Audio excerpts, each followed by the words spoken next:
প্রতিদিন ভাবতে হবে যে দাদা চলে গেল, বাবা চলে গেল, আমিও ওই একই পথের যাত্রী। দ্য ডেস্টিনেশন ইজ সেম, গন্তব্য এক, কেউ আগে কেউ পরে। এটাই ওয়াজ, এটাই দামি ওয়াজ। এটা মনে রাখলেই মানুষ আর চুরি করতে পারে না, মিথ্যা বলতে পারে না, ইফটিজিং করতে পারে না, পরকিয়া করতে পারে না, মতের বিরুদ্ধে গেলে তারে রামদা দিয়ে কোপাইতে পারে না। চিল্লা এখন ঠিক কিনা? এটাই হচ্ছে ইসলাম। আখিরাতের স্মরণ, যিকরাদ্দার, চলে যেতে হবে। ছোট্ট আছি, বড় হব। এই যে দাড়ি পাকা মুরব্বীরা যারা আছেন, ওনার মায়ের পেট থেকে তো এরকম সাদা দাড়ি নিয়ে বেরিয়েছিল না? ছোট্ট বাচ্চা হয়ে এসেছিল, ওনারা ওয়া ওয়া করে কেঁদেছে। শৈশব, কৈশোর, যৌবন, প্রৌঢ়ত্ব, বার্ধক্য, বয়সের ভার, চুল আর দাড়ির শুভ্রতা। আগে ছিল সিঙ্গেল, হয়েছে ডবল, এরপর হয়েছে মেয়ের বাপ, এরপরে শ্বশুর, এরপরে নানা। This is the circle of life. এটাই সার্কেল, রাউন্ড, এভাবে ঘুরে আবার চলে যেতে হবে। এই চিন্তাটা যদি মাথায় থাকে, ওই লোক টেন্ডারবাজি করতে পারে, চাঁদাবাজি, ইফটিজিং, মিথ্যা বলতে পারে, যৌতুক খেতে পারে। এজন্য সব সময় give yourself the reminder of আখিরাহ। আখিরাতের রিমাইন্ডার নিজেরই নিজে দেন। অন্যায় হয়ে গেলে, ভুল হয়ে গেলে রিমাইন্ডার দেন যে থাকতে আসি নাই, চলে যাব। কেউ থাকতে পারে নাই, নবীরাও পারে নাই। যেই মালাকুল মাউত রুহু কবজ করে, ওই ফেরেশতা থাকতে পারছে? চলে গেছে। আমাদেরকে চলে যেতে হবে। সমাধান চাও যদি জীবনে মরণে, ফিরে যাও খুঁজে নাও, চোখ রাখো কোরআনে। পড়েন সবাই, সমাধান ফিরে যাও খুঁজে নাও, চোখ রাখো কোরআনে।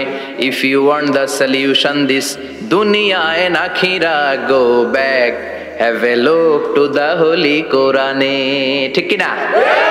গো back, sit down and have a look to the Quran. বসো, ঠান্ডা মাথায় দেখো কোরআনে কি বলেছে আল্লাহ। বিশ্বনবী সাল্লাল্লাহু আলাইহি ওয়াসাল্লাম মসজিদে নববীতে সালাতের ইমামতি করছেন। আল্লাহু আকবার বলে নামাজ শুরু করলেন। রুকুতে গেলেন, রুকু থেকে দাঁড়িয়ে পড়লেন সামি আল্লাহু লিমান হামিদা। ফিসফিস আওয়াজে পেছনে থাকা সাহাবারা পড়লেন রব্বানা ওয়ালাকাল হামদ। এক সাহাবী অতিরিক্ত বাড়িয়ে পড়লেন হামদান কাসীরান তাইয়িবান মুবারাকান ফীহি। পারেন না সবাই? পড়েন, হামদান কাসীরান তাইয়িবান মুবারাকান ফী। আবার আওয়াজ করে পড়েন, হামদান কাসীরান তাইয়িবান মুবারাকান ফীহি। বিশ্বনবী সালাত শেষ করলেন, সালাম ফিরালেন, মুসল্লিদের দিকে মুখ ফিরিয়ে বললেন সামি আল্লাহু লিমান হামিদা বলে যখন আমি দাঁড়িয়েছি, তোমরা ফিসফিস করে পড়েছো রব্বানা ওয়ালাকাল হামদ। কে যেন পড়েছো হামদান কাসীরান তাইয়িবান মুবারাকান ফী? কে পড়েছো? আমি তো এটা কখনো শিখাই নাই, কোত্থেকে পেলে? কেন পড়েছো? দাঁড়াও। কেউ দাঁড়ায় না, ডানে বায়ে সামনে পেছনে কেউ দাঁড়ায় না, সবাই ভয় পেয়ে গেছে যে কি যেন কি হয়। বিশ্বনবী অভয় দিলেন, বললেন যে আমি কিছু বলবো না, দাঁড়াও। বিশ্বনবী অভয় দেওয়ার পর এক সাহাবী হাত তুলে দাঁড়িয়ে বললেন, ইয়া রাসূলুল্লাহ, আমি পড়েছি। বিশ্বনবী বললেন, কেন পড়েছো? আমি তো এটা শিখাই নাই। সাহাবী বললেন, ইয়া রাসূলুল্লাহ, আল্লাহর প্রশংসা আমার কম কম করলে অন্তর জুড়ায় না, আমার করতে মনে চাই বেশি বেশি। এজন্য আমি নিজ থেকে এটা বানিয়ে বাড়িয়ে মিলিয়ে পড়ে দিয়েছি, হামদান কাসীরান তাইয়িবান মুবারাকান ফী। বিশ্বনবী বললেন, ভয় নাই, চিন্তা নাই, টেনশনের কোনো কারণ নাই, কারণ আমি সালাতে থাকা অবস্থায় দেখেছি তোমার এই অতিরিক্ত 4টা তাসবির সওয়াবটা, 4টা তাসবির সওয়াবটা বিদউ ওয়া 30 মালাইকা, 30-এরও বেশি ফেরেশতা কে কার আগে এই সওয়াবটা আল্লাহর আরশে পৌঁছে দিবে এ নিয়ে আকাশে প্রতিযোগিতা চলছিল। এজন্য আল্লাহর প্রশংসা বেশি বেশি করার দরকার আছে না নাই? বিশ্বনবী সব সময় আল্লাহর প্রশংসা করতেন আর দোয়া করতেন, আল্লাহ আমি যেন বেশি বেশি আপনার প্রশংসা করতে পারি, আমি যেন আপনার শুকরগুজার বান্দা হতে পারি। আল্লাহুম্মা জাআলনি সাবুরা ওয়া জাআলনি শাকুরা ওয়া জাআলনি ফি আইনি সগীরা ওয়া ফি আ'য়ুনিন নাসি কাবীরা। এর মানে হচ্ছে আল্লাহ আপনি আমারে ধৈর্যশীল বানান, আপনি আমাকে শুকরগুজার বানান, আমার চোখে আপনি আমারে ছোট বানান, গোটা বিশ্বের মানুষের চোখে আপনি আমারে বড় বানান। পড়েন আমিন। নিজের চোখে নিজেকে কি করবেন? ছোট, তাহলে মানুষের চোখে বড় বানাই দিবে কে? আর নিজেই যদি বলেন আমি বড়, ফেরাউনের মতো, আনা রব্বুকুমুল আ'লা, আমি তোদের বড় খোদা, আল্লাহ কয় তুই হইলি হুদা, ঠিক কিনা? বড় হইতে পারে নাই, নীল নদের পানিতে সুবাই সুবাই আল্লাহ মারছে, চিল্লায় বলেন ঠিক কিনা? পৃথিবীতে কেউ তো স্থায়ী হয় না, হোক না সে ফেরাউন কি বা নমরুদ, কেউ ভাবে চিরদিন রয় না, কেউ ভাবে চিরকাল রয় না, পৃথিবীতে কেউ তো স্থায়ী হয় না, হোক না সে ফেরাউন কি বা নমরুদ, কেউ ভাবে চিরদিন রয় না, কেউ ভাবে চিরকাল রয় না, চিল্লায় বলেন ঠিক কিনা? চিরকাল কেউ থাকবে না, কারণ আল্লাহ ছাড় দেয়, তিনি ছেড়ে দেন না। মনে রাখবেন, আল্লাহ কি দেয় আর কি দেয় না। ফেরাউনরে কি দিছিল? ছাড় দিছে, ছাইরা দিছে। নমরুদরে কি দিছে? ছাড় দিছে, ছাইরা দিছে। এখনো দেখা যায় আল্লাহ অনেককে ছাড় দেয়, ঢিল দেয়, সুযোগ দেয়, কিন্তু আল্লাহ ছেড়ে দিবেন না। চিৎকার করে বলেন ঠিক কিনা? এজন্য সব সময় প্রশংসা করব কার? খাওয়ার সময় প্রশংসা কার? ঘুমানোর সময়, জিকির করার সময়, ঘুষ খাওয়ার সময়। ঘুষ খাওয়া যাবে? রাশি ওয়াল মুরতাশি কিলাহুমা ফিন্নার। ঘুষ যে দেয়, ঘুষ যে নেয়, উভয়ই জাহান্নামী। আল্লাহ ঘুষ থেকে আমাদেরকে বাঁচাও। বাংলাদেশে ঘুষ আছে না নাই? সরকারি অফিসগুলোতে শুধু নাই, বেশি। আল্লাহ ঘুষ থেকে হেফাজত করো, যৌতুক থেকে হেফাজত করো, পর্নোগ্রাফি থেকে হেফাজত করো, হিন্দি সিনেমা থেকে হেফাজত করো, মারামারি কাটাকাটি থেকে তুমি আমাদেরকে হেফাজত করো। গোটা বাংলার জমিনে ঐক্য প্রতিষ্ঠা করার তৌফিক দাও। মদিনার সমাজ যেন আমাদের দেশে প্রতিষ্ঠিত হয়, আল্লাহ তুমি তৌফিক দাও। চিল্লায় পড়েন আমিন। এজন্য বিপদে আপদে মুমিন সব সময় প্রশংসা করে কার? আল্লাহর প্রশংসা করে শেষ করা যায়? যাবে? ওয়া ইন তাউদ্দু নি'মাতাল্লাহি লা তুহসুহা। আমার নেয়ামত যদি গুনতে শুরু করে দাও, গুনে শেষ করা যাবে না। আর নেয়ামতের প্রশংসা যদি করো, আমি নেয়ামত আরো বাড়িয়ে দেব। আর যদি প্রশংসা না করো, তাহলে জেনে রাখো আমার শাস্তি বড় কড়া। আমি সব সময় ধরি না, ধরলে সারি না। এজন্য সবসময় প্রশংসা করতে হবে কার? বিপদে আপদে, সুখে দুঃখে আল্লাহর প্রশংসা। অভিযোগ কমিয়ে দেন, দেখবেন সুখে থাকবেন। এইটা নাই, ওইটা নাই, এইটা পাই নাই, ওইটা পাই নাই, জীবনে এইটা হই নাই রে, ওইটা পাইলাম না রে, এরকম অভিযোগ করে দেদারসে অনেক। এরকম লোক আছে না নাই?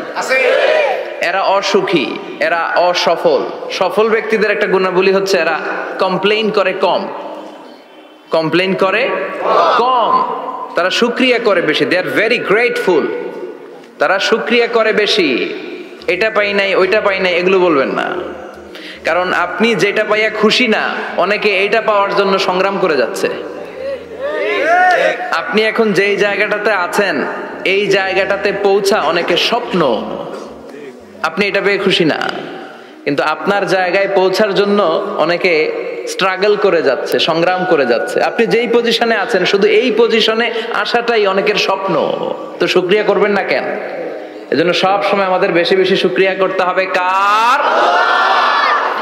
রব্বুল আলামিন বলেন, কুল লাউ কানাল বাহরু মিদাদাল লিকালিমাতি রাব্বি লানাফিদাল বাহরু ক্বাবলা আন তানফাদা কালিমাতু রাব্বি ওয়ালাউ জিনা বিমিসলিহি মাদাদা। সাগরের জলকে কালি করে, গাছের পাতাকে খাতা করে, তোমার মহিমা লেখা শেষ হবে না, যদিও লিখি প্রভু জীবন ভরে। সাগরের জলকে কালি করে, গাছের পাতাকে খাতা করে, তোমার মহিমা লেখা শেষ হবে না, যদিও লিখি প্রভু জীবন ভরে। সাগরের জলকে কালি করে। চিল্লায় বলেন ঠিক কিনা? সব সাগর মহাসাগরের জল যদি কালি হয়ে যায়, কি উপমা দিলেন আল্লাহ। সব সাগরের পানি যদি কালি হয়ে যায়, সব গাছের পাতাও যদি খাতা হয়ে যায়, আর সাগরের জল নামক কালি দিয়ে গাছের পাতা নামক খাতার উপরে যদি আমি আল্লাহর প্রশংসা তোমরা লিখতে শুরু করে দাও, সাগরের জল শেষ হয়ে যাবে, গাছের সব পাতাগুলো ফুরিয়ে যাবে, আমি আল্লাহর প্রশংসা করে শেষ করা যাবে না। সুবহানাল্লাহ বাড়িতে যায় বলবেন। সাগরের জল চারটেখানে কথা। কয়টা সাগর দেখছেন আপনি? কয়টা সাগর ঘুরছেন? প্রশান্ত মহাসাগর দেখছেন আপনি? আটলান্টিক মহাসাগর দেখেছি আমরা? দেখি নাই। প্রশান্ত মহাসাগরের সবচেয়ে গভীর জায়গার নাম মারিয়ানা ট্রেঞ্চ। প্রায় 36,000 ফিট ওইটা ডেপথ, গভীরতা। কয় হাজার ফিট গভীর? আপনার বাড়ির যে পুকুর কয় হাত গভীর?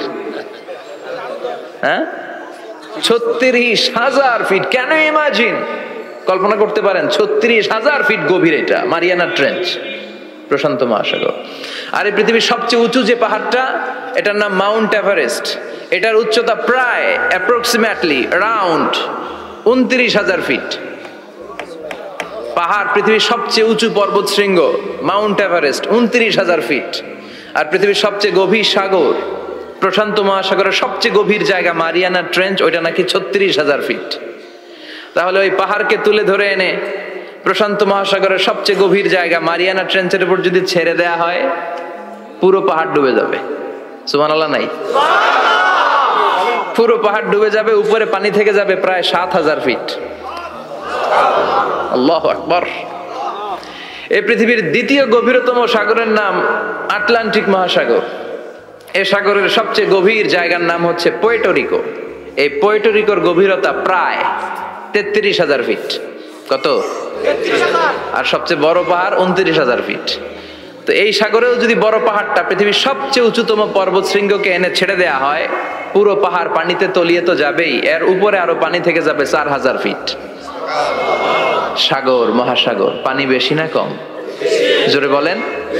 কি বিশাল আটলান্টিক মহাসাগর! লম্বায় তো অনেক বড়, আড়াআড়ি ভাবে এটারে ক্রস করে অনেক প্লেন, অনেক বিমান। আগে কনকর্ড ক্রস করতো হিথ্রো এয়ারপোর্ট থেকে জন এফ কেনেডি এয়ারপোর্টে ল্যান্ড করার জন্য। ঘন্টায় 1000 মাইল বেগে ছুটতো এই প্লেনগুলো। তারপরেও আড়াআড়ি ভাবে, লম্বায় না, আড়াআড়ি ভাবে আটলান্টিক মহাসাগরকে ক্রস করতে 3-4 ঘন্টা লেগে যেত।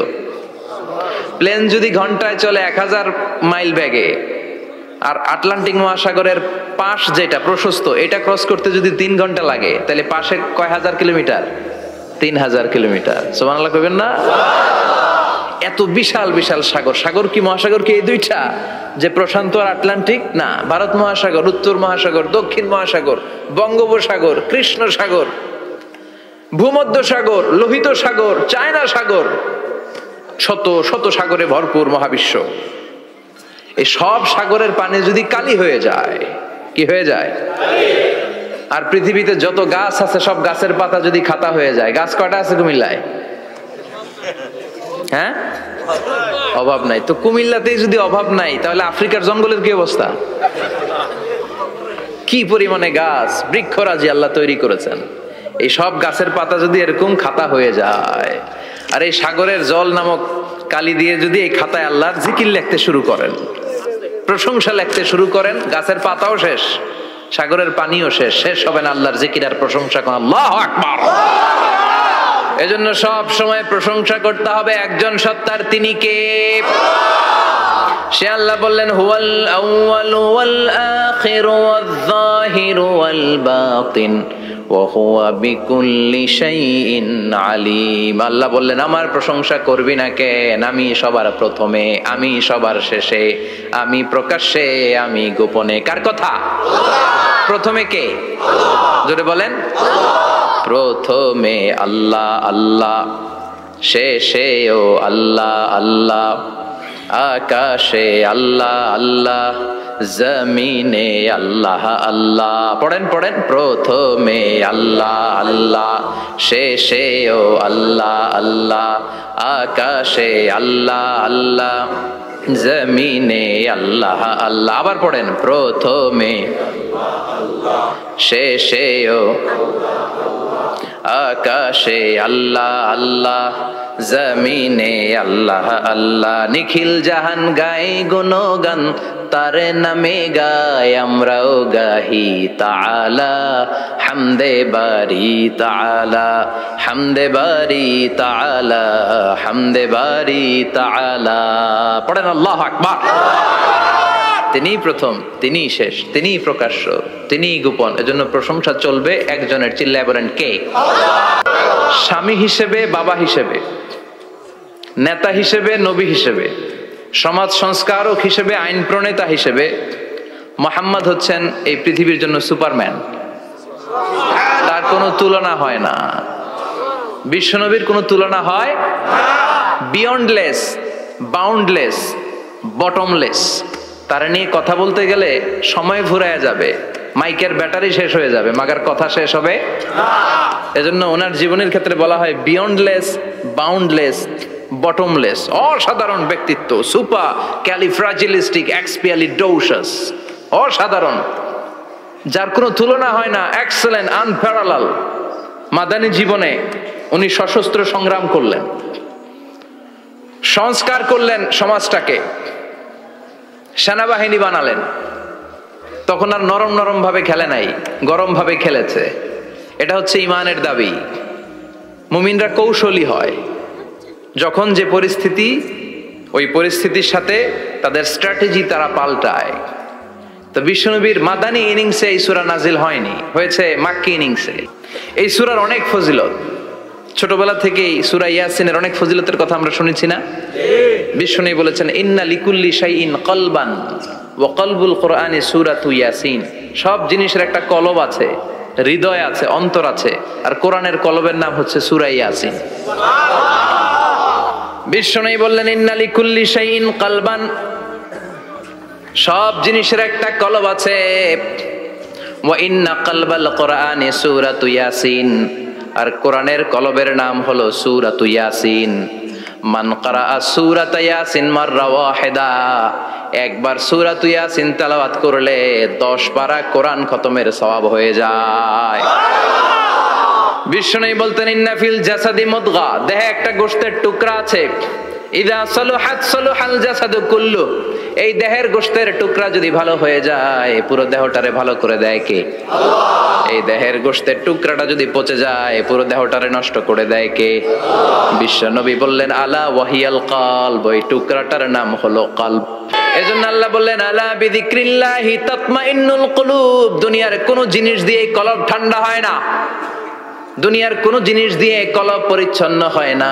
কলব শুধু পরিচ্ছন্ন হয় একটা জিনিস দিয়ে, লা ইলাহা ইল্লাল্লাহ, লা ইলাহা ইল্লাল্লাহ, লা ইলাহা ইল্লাল্লাহু মুহাম্মাদুর রাসূলুল্লাহ সাল্লাল্লাহু আলাইহি ওয়াসাল্লাম। তাহলে কোরআনের একটা কলব আছে, আমাদের দেহে যেমনি কলব আছে, প্রতিটা প্রাণীর যেমনি কলব আছে, অন্তর আছে, কোরআনেরও কলব আছে না নাই? আছে।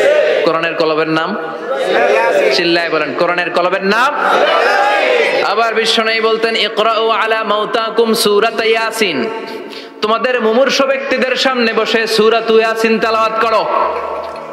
রূহ চলে যাবে, মৃত্যুর একেবারে দ্বার প্রান্তে দাঁড়িয়ে এই মুহূর্তে তার পাশে বসে পড়তে আরম্ভ করেন ইয়াসিন ওয়াল কুরআনিল হাকীম ইন্নাকা লামিনাল মুরসালিনা আলা সিরাতিম মুস্তাকিম। ওই ব্যক্তির ঈমানের মৃত্যু দান করে দিবে কে? আল্লাহ। মৃত্যুর কষ্ট হালকা করে দিবে কে? আল্লাহ। আবার বিশ্বনবী বলতেন রাত্রিবেলা যে ব্যক্তি একবার সূরাতু ইয়াসিন তেলাওয়াত করে ঘুমাতে যায়, সকালবেলা নিষ্পাপ অবস্থায় তারে ঘুম থেকে জাগাবে কে? আল্লাহ। তাহলে এই সূরার মর্যাদা কম কম না বেশি বেশি? কলবুল কোরআন, এটা কোরআনের কলব, একবার পড়লে 10 পারার সওয়াব। আবার মুমূর্ষ ব্যক্তির সামনে বসে সূরা ইয়াসিন তেলাওয়াত করতে বলা হয়েছে, তাহলে মৃত্যুর কষ্টরে হালকা করে দেয় কে? আল্লাহ। আবার রাত্রিবেলা সূরা ইয়াসিন তেলাওয়াত করলে সকালবেলায় নিষ্পাপ বানায় দেয় কে? আল্লাহ। মনে থাকবে? কোরআনের কলবের নাম কি? ভুলে যাবেন না তো? বেশি বেশি তেলাওয়াত করতে রাজি আছেন? সকাল সন্ধ্যা তেলাওয়াত করবেন তো? সূরা ইয়াসিন ছাড়াও এই সূরার অনেকগুলো নাম তাফসীর গ্রন্থে পাওয়া যায়। এই সূরার একটা নাম হচ্ছে সূরাতুল কাদিয়া। সূরাতুল তাকদি হাজাতা কারিহা, যে এই সূরা তেলাওয়াত করে ওই তেলাওয়াতকারীর যে হাজত আছে, প্রয়োজন আছে, এই সূরার বরকতে আল্লাহ তার প্রয়োজন পূরণ করে দেয়। আমাদের জীবনে প্রয়োজন আছে না নাই? কার কাছে চাইবো? বিপদে পড়লে কারে বলবো? আমরা বিপদে পড়লে প্রথমে শেয়ার দেই ফেসবুকে। কোথায় শেয়ার? আগে শেয়ার দিব কার কাছে? মনে থাকবে? বিপদে পড়লে ফেসবুকে শেয়ার দিব না, বন্ধুরে শেয়ার করব না, বউয়ের কাছেও পরে শেয়ার করব, আগে শেয়ার করব কার কাছে? মনে থাকবে? এজন্য বিশ্বনবী বলতেন এই সূরার নাম সূরাতুল কাদিয়া, মানুষের হাজত পূরণ করে দেয়। এই সূরা তেলাওয়াত করে যদি আপনি আল্লাহর কাছে কোনো বিপদ থেকে পানা চান অথবা কোনো প্রয়োজন নিয়ে দোয়া করেন, সূরার বরকতে প্রয়োজনটা পূর্ণ করে দেয় কে? কেউ যেটা পারে না পারে কে? কেউ যেটা দেয় না দেয় কে? কেউ যেটা শোনে না শোনে কে? তাহলে পেলাম সূরাতুল কাদিয়া। আরেকটা নাম আছে সূরার, সেটা হচ্ছে সূরাতুল আযীমা, সুমহান সূরা। কি সূরা? সুমহান, আযীমা। এই আযীম আর আযীমা এই শব্দ দুইটা অনেক দামি, আল্লাহ যে কোনো জায়গায় ব্যবহার করেন নাই। বিশ্বনবীর চরিত্রের উপমা দিতে যে আল্লাহ আযীম শব্দ বলেছেন, তাই না? রব্বুল আলামিন বলেন ওয়া ইন্নাকা লাআলা খুলুকিন আযীম। ও নবী, সাধারণ কোন চরিত্র আপনারে আমি দেই নাই, আপনারে আমি দিয়েছি আযীম একটা চরিত্র, খুলুকুন আযীম। And verily indeed you are on a very good standard of character. অসাধারণ চরিত্র দিয়েছে। বিশ্বনবীর চরিত্র বুঝাতে যে আল্লাহ কি শব্দ ব্যবহার করেছেন? কথা বলে না, তাফসীর শিখে যেতে হবে। কোন শব্দ ব্যবহার করেছেন? আযীম। আবার আল্লাহ নিজের পরিচয় দিতে যে আযীম বলেছেন, ওয়ালা ইয়াউদুহু হিফযুহুমা ওয়া হুয়াল আলিয়্যুল আযীম। সুবহানাল্লাহ। আকাশ জমিনের নিয়ন্ত্রণ করতে যে আল্লাহ কখনো ক্লান্ত হয় নাকি? কারণ তিনি হচ্ছেন আল আলিয়্যুল আযীম। আল্লাহু আকবার। তার মানে নবীর চরিত্রের ক্ষেত্রে আযীম, আল্লাহর নিজের সত্তার ক্ষেত্রে আল্লাহ বললেন আযীম। আবার বললেন কিয়ামতের দিন গোটা পৃথিবীটারে আমি নাড়িয়ে দেব, গোটা পৃথিবীতে একটা আমি ভূমিকম্প দিব। এই কথাও কোরআনে আছে না নাই? ইযা জুলজিলাতিল আরদু জিলজালাহা আল কারিয়াতু মাল কারিয়া। পুরো পৃথিবী কাঁপিয়ে দিব। এই কাঁপাকাঁপিটা ওই দিনের ভূমিকম্পটা কি অন্যান্য সময়ের ভূমিকম্পের মতো হবে? এই ভূমিকম্পকে আল্লাহ বলেছেন আযীম। ইন্না জালজালাতাস সাআতি লা শাইউন আযীম। সেদিনের ভূমিকম্প সাধারণ কোনো আর্থকোয়েক নয়, সাধারণ ভাইব্রেশন না, এটা আযীম। আবার আল্লাহ কোরআনকেও আযীম বলেছেন, ওয়ালাকাদ আতাইনাকা সাবআম মিনাল মাসানি ওয়াল কুরআনাল আযীম। ও নবী, আমি আপনারে নিত্য পাঠনীয় সপ্তবাক্য সূরাতুল ফাতিহা দিয়েছি, সাথে সাথে কোরআনে আযীম দান করেছি। সুবহানাল্লাহ। তার মানে কোরআনের ক্ষেত্রে আযীম, কিয়ামতের ভূমিকম্প এটা আযীম, আল্লাহ নিজেও আযীম, বিশ্বনবীর চরিত্র আযীম। আবার এই সূরাটাও যেহেতু দামি, এজন্য এই সূরার নাম সূরাতুল আযীমা, সূরাতুল সুমহান সূরা। এটা যেন তেন সূরা নয়, এটা তো কোরআনের কলব। কলব ছাড়া মানুষ বাঁচে? হার্ট ফাউন্ডেশনে যেয়ে দেখবেন মানুষের কি অবস্থা। হৃদরোগ, হৃদয় যার নষ্ট, তার যে কত কষ্ট। এই যে কি পরানো লাগে এখন? রিং পরায়, এনজিওগ্রাম, এনজিওপ্লাস্টি করে আর্টারি ব্লক করে ফেলে। চর্বি, এত চর্বি আমরা খাই, এত গরুর গোশত আমরা খাই। মনে রাখবেন, যেই প্রাণীর পা বেশি ওইটার ভিতরে কোলেস্টেরল বেশি। মাছের কয় পা? হ্যাঁ, নাই, এখানে নাই, মাছের পাটা নাই, কোলেস্টেরল নাই। মুরগির কয় পা? জোরে বলতে হবে। তার মানে কিছু কোলেস্টেরল আছে না নাই? গরুর কয় পা? কোলেস্টেরল বেশি না কম? এইবার কোন চিংড়ির কয় পা? সবচেয়ে বেশি কোলেস্টেরল কন্টেইন করে শ্রিম্প, প্রন, চিংড়ি। এজন্য এগুলো কম খাইতে হবে। তবে 40-এর আগে যারা আছেন ধুমায়া খান, 40-এর পরে এই যে মাটন, ল্যাম্প, ছাগলের গোশ, খাসির গোশ, চিংড়ি, এগুলো আপনার ডায়েট থেকে বাদ দিয়ে দিতে হবে। বুঝতে পেরেছেন? এজন্য এই সূরাটা যেন তেন সূরা নয়, এটা তো কোরআনের কলিজা, হার্ট, হৃদয়। এজন্য সূরাটা সূরাতুল আযীমা। সুবহানাল্লাহ পড়েন। তার মানে 1 নম্বরে পেলাম সূরাতুল কাদিয়া, 2 নম্বরে পেলাম সূরাতুল আযীমা, 3 নম্বরে সূরার আরেক নাম হলো সূরাতুল মুইম্মা। সূরাতুল মুইম্মা। মুইম্মার দুই অর্থ। এক অর্থ হচ্ছে এটার বরকতটা আম, সবার জন্য, যেই পড়ে সেই বরকত পায়, এজন্য মুইম্মা। আবার মুইম্মার আরেক অর্থ হচ্ছে যেই সূরা শত্রুকে অন্ধ করে দেয়। কি করে দেয়? এই সূরার প্রথম 9টা আয়াত যদি বিপদে পড়ে, শত্রুর কবলে পড়ে আপনি তেলাওয়াত করেন, শত্রুর চোখটারে অন্ধ করে দিবে কে? আল্লাহ।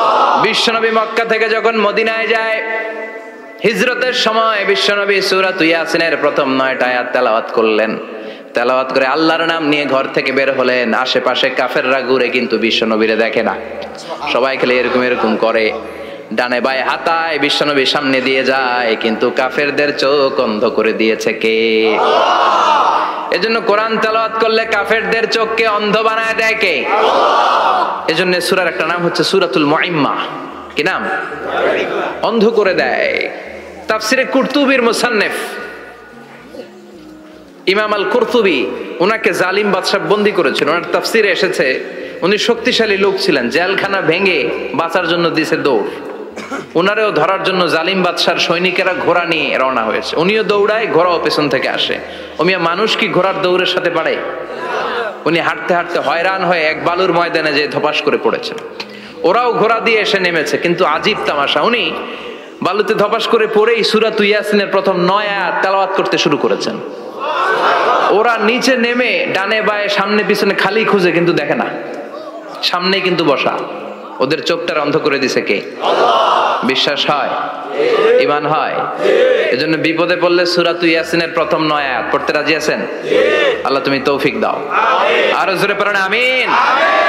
এজন্য আল্লাহ চমৎকার ভাবে এই সূরাটা শুরু করে দিলেন। 2টা কাটা অক্ষর দিয়ে আল্লাহ বললেন ইয়াসিন ওয়াল কুরআনিল হাকীম ইন্নাকা লামিনাল মুরসালিন আলা সিরাতিম মুস্তাকিম। পড়েন সুবহানাল্লাহ। ইয়াসিন সূরাটা শুরু করলেন কি দিয়ে? ইয়াসিন। এটা কি কোনো বাক্য? এটা কি কোনো শব্দ? এটা কি অক্ষর? 2টা প্রথম অক্ষরের নাম, দ্বিতীয়টা আওয়াজ করে বলেন, প্রথম অক্ষরটার নাম, দ্বিতীয়টা। খুব চমৎকার না? বাক্য দিয়ে এই সূরাটা শুরু করে নাই। যেমন ইযা জুলজিলাতিল আরদু জিলজালাহা, এই সূরার প্রথম আয়াত, এটা একটা বাক্য না? জি। আচ্ছা। ওয়াদ-দুহা ওয়াল-লাইলি ইযা সাজা, বাক্য না? জি। কিন্তু ইয়াসিন এটা কি কোনো বাক্য? এটা কি কোনো শব্দ? না, এটা কাটা 2টা অক্ষর। সুবহানাল্লাহ পড়েন। আল্লাহ 114টা সূরার প্রায় 29টা সূরা এরকম কাটা কাটা অক্ষর দিয়ে শুরু করেছেন। সুবহানাল্লাহ নাই? এই 29টা সূরা কখনো আল্লাহ একটা অক্ষর দিয়ে শুরু করেছেন, কখনো 2টা অক্ষর দিয়ে, কখনো 3টা দিয়ে, কখনো 4টা দিয়ে, কখনো 5টা দিয়ে। একটা অক্ষর দিয়ে আল্লাহ কোরআনের সূরা শুরু করেছেন। এরকম একটা সূরা বলেন, নুন ওয়াল কলামি ওয়া মা ইয়াসতুরুন। নুন, নুন দিয়ে সূরা শুরু হয়ে গেছে। তারপরে কফ, এক অক্ষর দিয়ে সূরা শুরু হয়ে গেছে। সুবহানাল্লাহ পড়েন। সুবহানাল্লাহ। এবার বলেন 2 অক্ষর দিয়ে সূরা শুরু হয়েছে এরকম সূরা বলেন। আমিন। এত দূরে যান কেন? এটা আছে না নাই? ইয়াসিন। সুবহানাল্লাহ পড়েন। ইয়াসিন 2 অক্ষর দিয়ে। তারপরে হামিম। এবার 3 অক্ষর দিয়ে আল্লাহ সূরা শুরু করছেন এরকম, আলিফ লাম মিম তা সিন মিম। আল্লাহু আকবার। আবার 4টা অক্ষর দিয়ে সূরা শুরু হয়েছে এরকম আছে না নাই? আবেশ সাহেব কোন? আলিফ লাম মিম রা, আলিফ লাম মিম সাদ আছে না নাই? আবার 5টা কাটা অক্ষর দিয়ে সূরা শুরু হয়েছে এরকম সূরাও আছে না নাই? সূরা মারিয়ামের শুরুতে কি আছে? কাফ হা ইয়া আইন সাদ। সুবহানাল্লাহ পড়েন। এরকম প্রায় 29টা সূরা আল্লাহ কাটা কাটা অক্ষর দিয়ে শুরু করেছেন। কোনো বাক্য দিয়ে নয়, কোনো শব্দ দিয়ে নয়। কি দিয়ে? হারফ দিয়ে। হারফ, এই হারফগুলোরে বলে হুরুফ আত-তাহাজ্জি বা হুরুফ আল মুকাত্তাআত, কাটা কাটা অক্ষর। মনে রাখবেন কোরআনের আয়াতগুলো 2 ভাগে বিভক্ত, একটা মুহকাম, একটা মুতাশাবিহ। মুহকাম মানে যেগুলোর অর্থ আমরা জানি, যেগুলোর ব্যাখ্যা আমরা জানি, যেটার ইন্টারপ্রিটেশন, এক্সপ্লেনেশন আমাদের জানা আছে।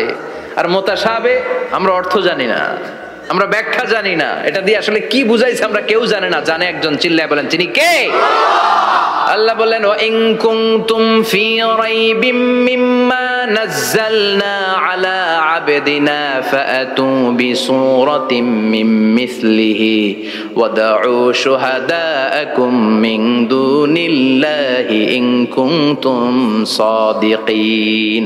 আল্লাহ বললেন ও জাহেলি যুগের লোকেরা, শোনো শোনো, এত আরবি কবিতা বানাতে পারো, এত গল্প লিখতে পারো, আরবিতে এত নোবেল বানাতে পারো, উপন্যাস বানাতে পারো, আর্টিকেল লিখতে পারো, আমার নবীর উপর যে কোরআন আমি নাজিল করেছি এই কোরআনের ব্যাপারে অন্তরে যদি কোনো সন্দেহ থাকে, বাপের বেটা হলে পারলে কোরআনের মতো একটা সূরা বানিয়ে নিয়ে আসো। পারছে? কিয়ামত পর্যন্ত কেউ পারবে না। বিশ্বনবী যেই জামানাতে এসেছিলেন ওই জামানায় আরবি ভাষা সাহিত্যের উৎকর্ষতা সাধিত হয়েছিল। আরবি ভাষার এতটা উৎকর্ষ পৃথিবী কখনো দেখে নাই। কবিতা, গদ্য, পদ্য, গল্প, উপন্যাস, রচনা, প্রবন্ধ, আর্টিকেলের শৈলাপ। এই ভাষা সাহিত্যিকদের চোখে আঙ্গুল দিয়ে আল্লাহ বুঝাতে চাইলেন, এত অর্থ করতে পারো, এত ব্যাখ্যা জানো, এত বড় বড় বুলিয়া ওড়াও, এত কিছু তুমি জানো, তাহলে বলো ইয়াসিন অর্থ কি? সুবহানাল্লাহ কইবেন না?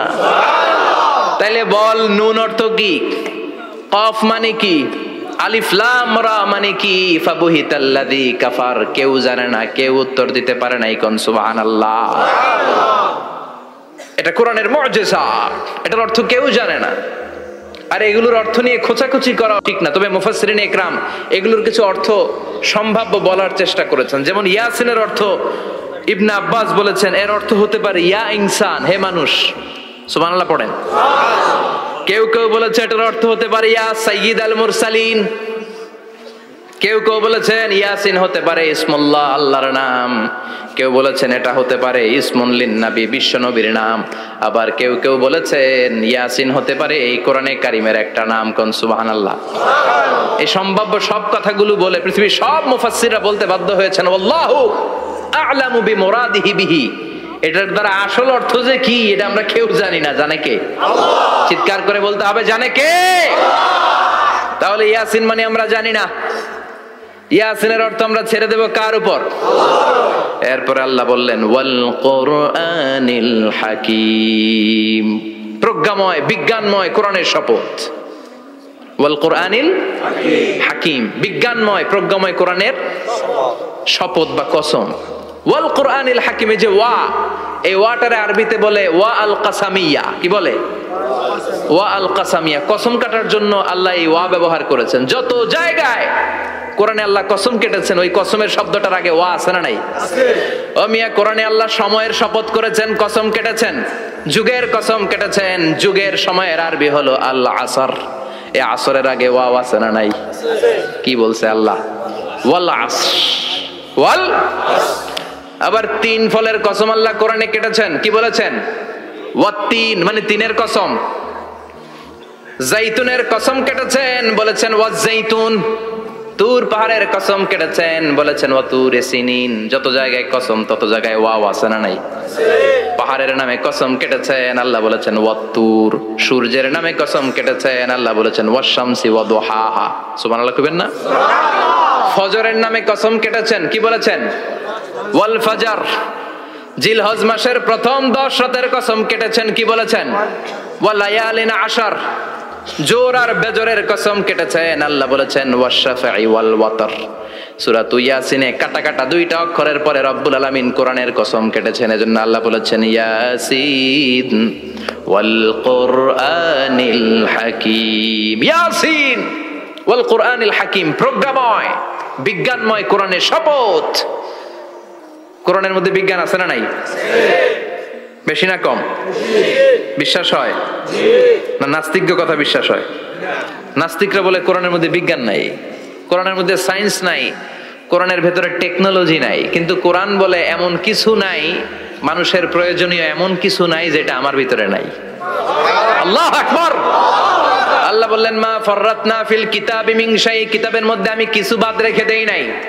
ইতিহাসের কথা বলেছি, পাতাল পুরীর কথা বলেছি, ঊর্ধ্ব জগতের কথা বলেছি, মহাকাশের কথা বলেছি, cosmology, astrology, geology, zoology, botany, human anatomy, embryology, সব কিছুর কথা কোরআনের মধ্যে দিয়েছে কে? কোরআনের ভেতরে মানুষের কথা আছে না নাই? কোরআনের মধ্যে গাভীর কথা আছে না নাই? গাভীর কথাও আছে। কই আছে? হ্যাঁ, সূরাতুল গাভীর সূরা। সুবহানাল্লাহ কইবেন না? মানুষের কথা আছে সূরাতুল ইনসান, জিনদের কথা আছে সূরাতুল জিন, মাকড়সার কথা আছে সূরাতুল আনকাবুত, মৌমাছির কথা আছে সূরাতুন নাহাল। মৌমাছির কথা বলেছেন, দুধের কথা বলেছেন, প্রাণীর কথা বলেছেন, খাদ্যের কথা বলেছেন, মানুষের দেহ বৈশিষ্ট্যের কথাও বলেছেন। চিৎকার করে পড়েন আল্লাহু আকবার। আল্লাহ বললেন ওয়া আওহা রাব্বুকা ইলান নাহলি আনিত্তাখিযি মিনাল জিবালি বুয়ুতাও ওয়া মিনাশ শাজারি ওয়া মিম্মা ইয়ারিশুন। সুবহানাল্লাহ পড়েন। ওয়া আওহা রাব্বুকা ইলান নাহল, আল্লাহ মৌমাছির কাছে সিক্রেট মেসেজ পাঠিয়েছেন। সুবহানাল্লাহ পড়েন। ওয়ালা তাবলা গারাইবুহু, কোরআন কোনদিন কারো কাছে পুরাতন মনে হয় না। ফিহি মাসাবিহুল হুদা, কোরআনের মধ্যে আছে হেদায়েতের মশাল। ওয়া মানারুল হিকমা, কোরআন হলো বিজ্ঞানের সুউচ্চ মিনার। লা তুহসা আজাইবুহু, কোরআনের আশ্চর্যান্বিতার শেষ নাই। যতই পড়বেন আপনি আশ্চর্য হয়ে যাবেন, যতই স্টাডি করবেন, যতই অধ্যয়ন করবেন, আপনার চোখকে খুলে দিবে কে? আল্লাহ। ওয়ালা তাবলা গারাইবুহু, কোরআন কখনো পুরাতন হয় না। পুরান হয় নাকি? যার বয়স 50 বছর ধরে নামাজি মানুষ, প্রতি নামাজের প্রত্যেক রাকাতে কোন সূরা পড়া লাগে? তো 50 বছর যদি কেউ নামাজি হয়, তাহলে কত লক্ষবার উনি সূরা ফাতিহা পড়ছে উনি নিজে জানে? তারপরেও কোনোদিন কি মনে হয়েছে সূরা ফাতিহাটা একটু পুরান পুরান লাগে? আজকে কুল হল্লা দিয়ে শুরু করুন, কথা বলেন। পুরান লাগছে কোনোদিন? এত পড়ছে এটা, আজকে আর এটা না, আজকে আর একটা, এরকম মনে হয়? ওয়ালা তাবলা গারাইবুহু, পুরান লাগে না। প্রতিদিন নতুন, প্রতিনিয়তই নতুন, অলওয়েজ নিউ, সব সময় নতুন।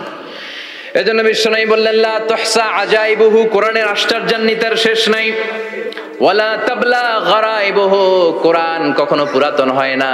ফিহি মাসাবিহুল হুদা, কোরআনের মধ্যে আছে হেদায়েতের মশাল।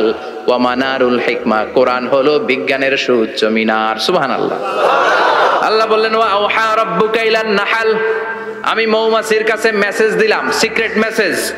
আনিত্তাখিযি মিনাল জিবালি বুয়ুতা, তোমরা পাহাড়ের মধ্যে তোমাদের বাড়ি বানাও, মৌচাক বানাও। অমিনা সাজার, গাছের মগ ডালে, বড় বড় ডালে তোমরা বাসা বানাও। ওয়া মিম্মা ইয়ারিশুন, উঁচু উঁচু জায়গায় মৌচাক বানাও, যাতে করে গ্রামের ছোট্ট ছেলেরা ঢিল মারতে না পারে। কোন সুবহানাল্লাহ। মৌমাছির আল্লাহ শিখাই দিছে। নিচু জায়গায় কোনোদিন মৌমাছির বাসা দেখবেন? নিচু জায়গায় সহজে নাগাল পাওয়া যায়, ধরা যায়। কথা কন। ডাল বেয়ে মগ ডালে ওঠা লাগে মধু খাইতে চাইলে। চিল্লায় বলেন ঠিক কিনা? আল্লাহ সিক্রেট মেসেজ দিলেন আর বললেন আনিত্তাখিযি। আলেম যারা আছেন বলেন তো, ইত্তাখিযি এটা কি মুজাক্কারের সিগা না মুয়ান্নাসের সিগা? কথা কইতে হবে। কেউ নাই এটার উত্তর দেওয়ার মতো? মুয়ান্নাস, মাশাআল্লাহ। এটা স্ত্রীবাচক শব্দ। আল্লাহ মৌমাছিকে যে মেসেজ করছে পুরুষ মৌমাছিরে কয় নাই, এটা নারী মৌমাছিরে কইছে। চিল্লা এখন সুবহানাল্লাহ। এখন গবেষণা করে দেখা গিয়েছে, কার্ল ভন ফ্রিচ একজন অস্ট্রিয়ান বিজ্ঞানী, উনি এটা নিয়ে গবেষণা করে 73 সালে 1973 নোবেল পেয়ে গেছে। এই আয়াতের উপর গবেষণা করে আল্লাহ কেমন করে সিক্রেট মেসেজ দিয়েছেন, কেমন করে মৌমাছি মৌচাকের বাসা বাঁধে, কেমন করে মধু আহরিত হয়, এটার উপর গবেষণা করে উনি একটা বই লিখেছেন, দ্য ডান্সিং বিজ। নেচে যাওয়া মৌমাছিগুলো, নাচতে নাচতে যেতে থাকা মৌমাছিগুলোর উপর একটা বই লিখে, দ্য ডান্সিং বিজ লিখে উনি নোবেল প্রাইজ পেয়েছেন এই মধুর উপরে। চিল্লায় পড়েন আল্লাহু আকবার। এখন কোরআনের আয়াত থেকে বোঝা গেল আনিত্তাখিযি মিনাল জিবালি বুয়ুতা, আল্লাহ নারী মৌমাছিকে বলেছেন মৌচাক বানাও, তোমাদের মধু রাখার জন্য বাসা বানাও। কার্ল ভন ফ্রিচ গবেষণা করে পেয়েছে মৌচাকের বাসা বানানো হয়, মধু আহরণ করা হয়। যেই মৌমাছিটা নেতৃত্ব দেয় এটা পুরুষ মৌমাছি নয়, এটা হলো মহিলা মৌমাছি। কোন সুবহানাল্লাহ। পুরো মৌচাকের মধ্যে মধু আহরণ, মধু নেওয়া, পুরো প্রসিডিউরটা সারার জন্য কোনো পুরুষ মৌমাছি লিডিং দেয় না, লিডিং দেয় একটা নারী মৌমাছি, স্ত্রী মৌমাছি। এজন্য ইত্তাখিয, ম্যাসকুলিন জেন্ডার ইউজ না করে আল্লাহ বলেছেন ইত্তাখিযি। নারী মৌমাছিকে আল্লাহ অ্যাড্রেস করে বলেছেন যাও মৌচাক বানাও আর এটার মধ্যে মধু আহরণ করো, চিল্লায় পড়েন আল্লাহু আকবার। আল্লাহ বললেন ইত্তাখিযি মিনাল জিবালি বুয়ুতা, পাহাড়ের মধ্যে ঘর বানাও, মিনাশ শাজার গাছের বড় ডালের মধ্যে ঘর বানাও, ওয়া মিম্মা ইয়ারিশুন উঁচু উঁচু জায়গায় ঘর বানাও। উনি গবেষণা পেয়েছেন এই মধুর মধ্যে অসাধারণ কিছু ন্যাচারাল অ্যান্টিসেপটিক আছে। কি আছে? Natural antiseptic. এটার নাম হচ্ছে প্রপিলিস। প্রপিলিস নামে একটা লিকুইড পাওয়া যায় মৌচাকের মধ্যে। এটা কাটা জায়গায় লাগা দিলে স্যাভলন ডেটল কিছু লাগানো লাগবে না। ওই প্রপিলিসের কারণে আপনার কাটা জায়গা এমনি শুকিয়ে যাবে। সুবহানাল্লাহ পড়েন।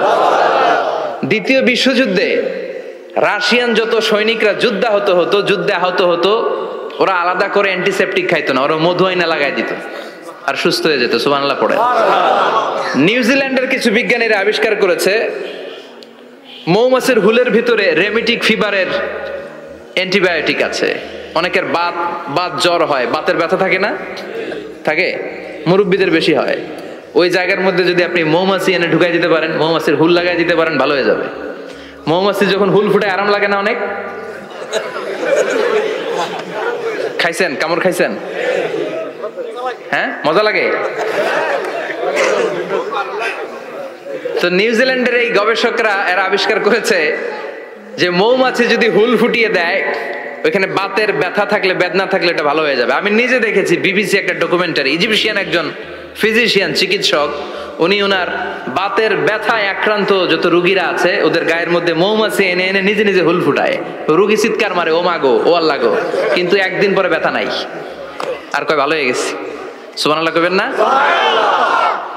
তো এজন্য এই কার্ল বন ফ্রিজ 1973 তে দ্য ডান্সিং বিজ লেখে গোটা বিশ্বকে তাক লাগিয়ে দিয়েছে। তার গবেষণার প্রতিটি পয়েন্ট কোরআনের আয়াতের সাথে মিলে যায়। চিৎকার করে পড়েন আল্লাহু আকবার। এই যে আমরা মধু খাই, এই মৌচাকের ভেতরে অন এন অ্যাভারেজ অ্যারাউন্ড 60,000 মৌমাছি থাকে। তিন ভাগে, একটা হচ্ছে কুইন বি, একটা মেল বি, আর একটা হচ্ছে ওয়ার্কার বি। একটা থাকে রানী মৌমাছি, এর নেতৃত্বে সবাই চলে। আর একটা থাকে মেল বি, পুরুষ মৌমাছি, বংশ বাড়ানোর জন্য এদের কাজে লাগে। আর সব হচ্ছে ওয়ার্কার বি, সবাই কাজ করে। আল্লাহ বললেন সুম্মা কুলি মিন কুল্লি সামারাত ফাসলুকি সুবুলা রাব্বিকি যুলুলা। আল্লাহ সিক্রেট মেসেজ দিয়ে বললেন গাছের উপরে বাসাবাদ, পাহাড়ের উপরে মৌচাকের বাসাবাদ, উঁচু উঁচু জায়গায় তোমরা তোমাদের বাসা বাঁধো। সুম্মা কুলি মিন কুল্লি সামারাত, এরপর এলাকার যত মিষ্টি মিষ্টি ফুল আছে ফল আছে ওখান থেকে রস নিয়ে আসো। সুবহানাল্লাহ। পুষ্প রস সংগ্রহ করে মধুগুলো, এটার বলে sweet nectar. They collect the sweet nectar from the flowers. এবং মধুর মধ্যে এত চমৎকার জিনিস থাকার কারণ হচ্ছে মৌমাছিগুলো ওই এলাকার সব ধরনের ফুল, ভালো ভালো সুগন্ধযুক্ত ফুল ফল থেকে রস নিয়ে আসে। তো ওই গাছগুলোর মধ্যে বনাজি গাছ আছে না নাই? ঔষধি গাছ আছে না নাই? এজন্য মধুরে বলা হয় সব রোগের ঔষধ। যত বনাজি ঔষধি গাছের নির্যাস আর পুষ্প রস আছে সব আল্লাহ মধুর ভিতরে ঢুকায়া মধুকে আল্লাহ ন্যাচারাল ভ্যাকসিন বানিয়ে দিয়েছেন। চিল্লায়ে পড়েন আল্লাহু আকবার। আল্লাহ বললেন সুম্মা কুলি মিন কুল্লি সামারাত, সব ফল আর ফুল থেকে নেকটার পুষ্পরস নিয়ে আসো। ফাসলুকি সুবুলা রাব্বিকি যুলুলা, যেমন যেমন গিয়েছিলা পথ চিনায় আবার ফিরে আসো। ইয়াখরুজু মিন বুতুনিহা শারাব, এরপর তাদের পেট থেকে বের হয় শারাব। মুখতালিফুন আলওয়ানু, এক একটা মধুর কালার হয়ে যায় এক এক রকম। কোন সুবহানাল্লাহ। সরষে ফুলের মধু একটু সাদা সাদা হয় না? আমি হচ্ছি মধু খাওয়ার পোক। আমি দেশে বিদেশে যেখানে গিয়েছি ফ্রেশ হানি আমি অনেক খুঁজেছি। ইয়ামানি একটা মধু পাওয়া যায় ইয়ামানের সাওয়াহিলি এলাকায়, পাহাড়ি এলাকায়, একেবারে কুচকুচে কালো। আবার অনেক মধু আছে কিছুটা খয়েরি এবং হলুদ বর্ণের। কিন্তু সরষে ফুলের যে মধুটা এটা অনেকটা সাদা। এই পুষ্পরস নিয়ে মৌমাছিগুলো মৌচাকের মধ্যে ঢেলে দেয় না, এগুলো খেয়ে ফেলে। প্রত্যেকটা মৌমাছির পেটের ভেতরে আল্লাহ 2টা করে স্টোমাক দিয়েছে, পাকস্থলী। সুবহানাল্লাহ পড়ে। এটাই Karl von Frisch the dancing bees বইয়ের মধ্যে লিখেছে গবেষণায় যে 2টা পাকস্থলী।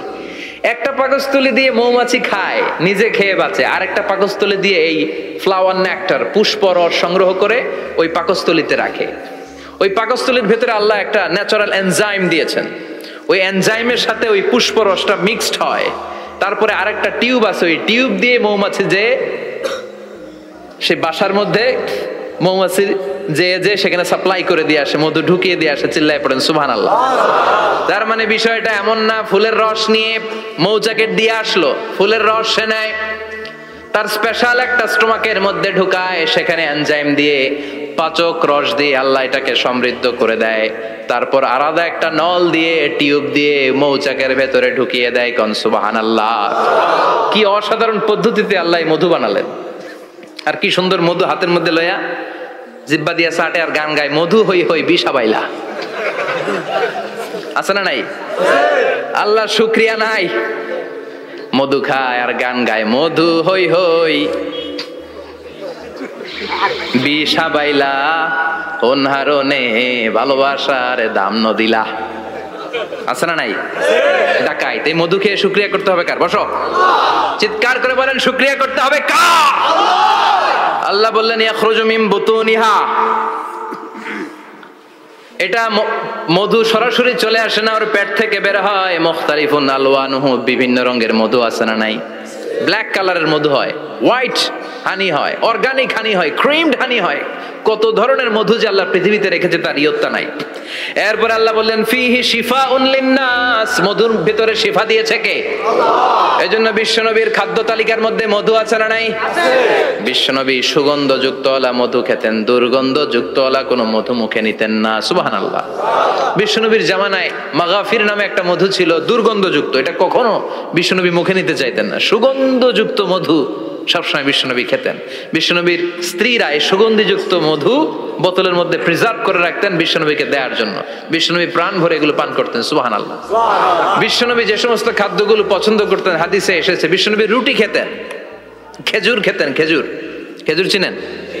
বালাহ, তামার, দুধ খেতেন, এই মধু খেতেন, জব খেতেন, বার্লি খেতেন, লাউ খেতেন, রুম্মান, ডালিম ফল, আনার ফল, আনার চিনেন? আনার, এই আনার খেতে পছন্দ করতেন বিশ্বনবী। মাশরুম খেতেন, মাশরুম, মাশরুম চিনেন? ব্যাঙের ছাতার মতো। রেস্টুরেন্টে ইদানিং মাশরুমের স্যুপ পাওয়া যায়, এটা খাবেন। যাদের চোখের জ্যোতিতে সমস্যা, দৃষ্টিতে সমস্যা, খাবেন। হাদিসে এসেছে আল কামআতু মিনাল মান ওয়া মাউহা শিফাউন লিল আইন। মাশরুম হলো মান্না সালোয়ার মতো খাবার। মাশরুমের স্যুপ যারা খাবে, চোখের জ্যোতি যাদের কম, তাদের চোখের জ্যোতি বাড়িয়ে দিবে কে? বুখারীর বর্ণনা, কানা রাসূলুল্লাহ ইউহিব্বুল হালাওয়া ওয়াল আসাল, বিশ্বনবী মিষ্টান্ন খেতে বড় পছন্দ করতেন, আবার বিশ্বনবী বেশি বেশি মধু খেতে পছন্দ করতেন। সুবহানাল্লাহ। কোরআনে দুইটা জিনিসের ক্ষেত্রে আল্লাহ শিফা যোগ করেছেন, যে দুইটা জিনিসের সাথে সম্পৃক্ত হলে শিফা। এক হচ্ছে কোরআন পড়লে শিফা, অনুনাজ্জিলু মিনাল কোরআনি মা হুয়া শিফা। আবার কোরআনে এই আয়াতের ক্ষেত্রে বলা হয়েছে শিফা ফিহি শিফাউন লিন্নাস। এজন্য সাইয়েদানা ইবনে মাসউদ এই উম্মাহকে উদ্দেশ্য করে বলেছেন আলাইকুম বিশিফাইন, তোমাদের উচিত দুইটা জিনিস থেকে শিফা নেয়া। এক হলো কোরআন, দুই হলো আসাল মানে মধু। কোন সুবহানাল্লাহ। কোরআন তেলাওয়াত করলে অসুস্থরে সুস্থ করে দেয় কে? সূরা ফাতিহা তেলাওয়াত করলে অসুস্থকে সুস্থ বানিয়ে দেয় কে? আবার মধু খেলে সুস্থ বানিয়ে দেয় কে? মধু খেয়ে প্রশংসা করবেন কার? নাকি মধু হই হই বিষা বাইলা বলবেন এগুলো কখনো? খাঁটি মধু খেতে হবে। খাঁটি মধু চিনার উপায় হচ্ছে এটাতে পিঁপড়া জমে না, এটা ফ্রিজে রাখলে জমাট বাঁধে না, এটাতে দুর্গন্ধ হয় না। এক গ্লাস পানির মধ্যে এক ড্রপ মধু ছেলে দিলে এটা পানির সাথে না মিশে একেবারে নিচে চলে যায়। খাঁটি মধু খেতে হবে। তাহলে ফিহি শিফাউন লিন্নাস। কত কিছু দিয়ে যে আল্লাহ এটাকে সমৃদ্ধ করেছেন। এটার মধ্যে গ্লুকোজ আছে, এটার মধ্যে সুক্রোজ আছে, ফ্রুক্টোজ আছে, প্রোটিন আছে, মিনারেলস আছে, ক্যালসিয়াম আছে, ভিটামিন আছে। খাইলেই শরীর গরম হয়ে যায়। সুবহানাল্লাহ। এজন্য শীতকালে বেশি বেশি খাবেন, জাম্পার লাগবে না। শীতকালে মধু খেয়ে রাত্রে বেলায় বের হবেন, আর মাফলার পেঁচিয়ে বেরোয়া লাগবে না। সুবহানাল্লাহ পড়েন। তার মানে আল্লাহ বললেন ইয়াসিন ওয়াল কোরআনিল হাকিম, প্রজ্ঞাময়, বিজ্ঞানময় কোরআনের কসম। কোরআনের ভেতরে বিজ্ঞান আছে না নাই? বিজ্ঞানের কথা এই তো শুরু করলাম, আজকে সারা রাত বিজ্ঞানের কথা বলবো ইনশাআল্লাহ। থাকবেন কতক্ষণ? হ্যাঁ, স্লোগান দেন লিল্লাহি তাকবীর। এরপরে আল্লাহ বললেন গোলাম ওয়া ইন্নালাকুম ফিল আনআমি লাইবরা, প্রাণীকুলের দিকে নজর করে তাকাও। প্রাণীকুলের মধ্যে আমি তোমাদের জন্য নিদর্শন রেখেছি। নুসকিকুম মিম্মা ফি বুতুনিহি, এই প্রাণীকুলের পেট থেকে একটা চমৎকার জিনিস আমি বের করে দেই, এটার নাম হচ্ছে দুধ। এটা কি? দেখেন, একই আয়াতের মধ্যে আল্লাহ মধুর কথাও বললেন, আবার দুধের কথাও বললেন। দুধটা কিভাবে হয়, উৎপন্ন হয়, মধু কেমনে হয়, ইঞ্চি ইঞ্চি কথা এই কোরআনের ভেতরে তুলে ধরলেন কে? আল্লাহ বললেন মিমবাইনি ফারসিউ আদামিল লাবানা, গোবর আর রক্তের মাঝখান দিয়ে আমি দুধ বের করি। সুবহানাল্লাহ পড়েন। আমরা যাই এই গাভীর ওলান টানা শুরু করি সকালবেলা বিসমিল্লাহ বলে, কিন্তু কেমনে যে এটা আসে ওইদিকে নজর নাই। ডাকাত বিসমিল্লাহ বলে শুরু করে না, দুধ খাই আলহামদুলিল্লাহ পড়ে না, আছে না নাই? আল্লাহ বলেন মেকানিজমটা শোনো কেমনে আমি খাওয়াই। আল্লাহ বললেন মিমবাইনি ফারসিউ আদামিল লাবানা, গোবর আর রক্তের মাঝখান দিয়ে আমি দুধ বের করে দেই। সুবহানাল্লাহ। গরু যে ঘাস খায়, এই ঘাস থেকে রক্ত হয় আর গরুর গোবর হয়। পেটের একদিকে থাকে গোবর, আরেক দিকে থাকে রক্ত। রক্ত দুর্গন্ধ, গোবরও দুর্গন্ধ। রক্ত নাপাক, গোবরও নাপাক, এই দুই নাপাক আর দুর্গন্ধের মাঝখান দিয়ে সুগন্ধযুক্ত দুধ বের করে দেয় কে? আল্লাহ বললেন মিমবাইনি ফারসিউ আদামিল লাবানা, গরু যে খাবারগুলো খায় ওই খাবারের এক পাশ দিয়ে গোবর হয়ে যায় আর এক পাশ দিয়ে রক্ত হয়ে যায়, মাঝখান দিয়ে দুধ বের করে দেয় কে? What a amazing mechanism of discharging milk from animal's body. What a amazing mechanism. একদিক দিয়ে গোবর দুর্গন্ধ, আরেক দিক দিয়ে ঘাস খাওয়ার কারণে রক্ত হয়, মাঝখান দিয়ে দুধ বের হয়ে যায়। সুবহানাল্লাহ। আবার বাছুর ছাড়া দুধ পাওয়া যায় না। গাভী আছে কার কার? হাত তোলেন তো। বাছুর ছাড়া দুধ পাওয়া যায়? শুধু গাভী, বাছুর নাই, দুধ আসবে? আবার এই যে বিশাল বড় ওলান, 20 কেজি দুধ দেয় প্রতিদিন, এই ওলান কাটলে দুধ পাওয়া যায়? এক ফোঁটা দুধও ওলানটা কেটে টুকরা টুকরা করলে আপনি পাবেন না। এটা আলাদা মেকানিজম। এটা ভিতর থেকে একটা নির্যাস। বাছুর নিয়ে দুইটা ঢু মারবেন, ওই নির্যাস দিয়ে দুধ বেরোতে থাকবে গোবর আর রক্তের মাঝখান দিয়ে। চিৎকার করে পড়েন আল্লাহু আকবার। এজন্য বিশ্বনবী বলতেন বেশি বেশি দুধ খাও। দুধ হলো সুষম খাদ্য। পৃথিবীতে আবিষ্কৃত যত খাবার আছে, দুধের চাইতে ভালো খাবার আছে নাকি? কথা কন। মানুষ পানি খেয়ে 3-4 দিন বাঁচে জানেন, আর পানির মধ্যে লবণ দিলে 7-8 দিন বাঁচতে পারবেন। আর দুধ পাইলে আজীবন বাঁচবেন আপনি। দুধ খেয়ে যদি হজম করতে পারেন, দুধ খেয়ে হজম করতে পারলে আজীবন বেঁচে যাবেন। সুষম খাদ্য। বিশ্বনবী যে রাতে মেরাজে যাবেন, সিদরাতুল মুনতাহা পার হওয়ার পরে বিশ্বনবীর পরীক্ষা শুরু হলো। বিশ্বনবীকে বুখারীর বর্ণনা 3টা গ্লাস দেয়া হলো। কাদাহ ফিহি লাবান, এক গ্লাসের মধ্যে দুধ ছিল। ওয়া কাদাহ ফিহি আসাল, আর এক গ্লাসের মধ্যে ছিল মধু, আর এক গ্লাসের মধ্যে ছিল মদ। কাদাহুন ফিহি খামার। বিশ্বনবীকে 3টা গ্লাস দিয়ে বলা হলো নবী চুজ করেন কোনটা নেবেন। এক গ্লাসে মধু, আরেক গ্লাসে দুধ, আরেক গ্লাসের মধ্যে বিশ্বনবীকে দেয়া হলো মদ। বিশ্বনবী বললেন যে এই গ্লাসের ভিতরে দুধ আছে, আমি ওই পেয়ালাটা নিলাম। সাইয়েদনা জিবরাইল বললেন ইয়া রাসূলুল্লাহ আখাস্তাল ফিতরা, আপনি যেমন নিছেন তেমন। সুবহানাল্লাহ কইবেন না? বিশ্বনবী দুধ খেতে পছন্দ করতেন। আর বিশ্বনবী বলতেন আলাইকুম বি আলবানিল বাকার, বেশি বেশি গরুর দুধ খাবা। ফাইন্নাহা তুরাম্মু মিনাল আশজার, কেননা এটা সবুজ লতা পাতা ঘাস পাতার নির্যাস। গরু কি খায়? ঘাস খায় না? এই ঘাসের নির্যাস হচ্ছে দুধ। বিশ্বনবী বলতেন বেশি বেশি দুধ খাবা। ফিহি শিফার মধ্যে শিফা আছে।